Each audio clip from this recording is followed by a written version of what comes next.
Kujutlege tulevikku, kus kõik meie linna hooned on mürgivabad, kliimaneutraalsed ja täielikult taaskasutatavad. Tee selleni algab ambitsioonikate eesmärkide ja hoolika planeerimisega juba esimesest päevast alates.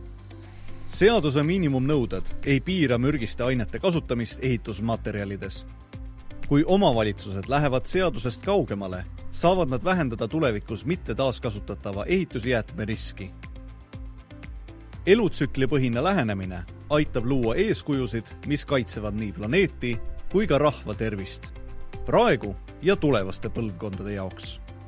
Esimeses etapis määratlevad omavalitsused projekti visiooni. See hõlmab seadusest kaugemale minemist, kogukonna vajaduste hindamist ja turuekspertide kaasamist parimate lahenduste leidmiseks.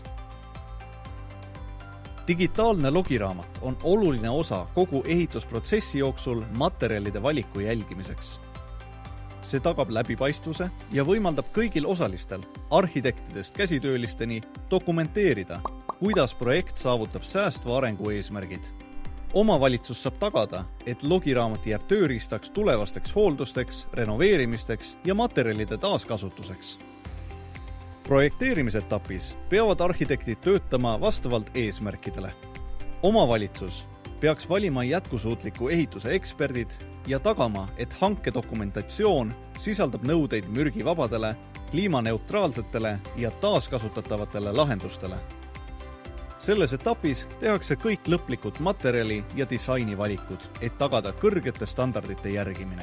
Iga komponent kontrollitakse hoolikalt. Ehitusfaasis tagab töövõtja, et materjalid ja protsessid järgivad logiraamatu nõudeid. Regulaarne kvaliteedikontroll tagab vastutuse ja toetab 3 jätkusuutlikkuse eesmärki. Lõppfaasis kontrollitakse hoonet, et veenduda selle vastavuses eesmärkidega.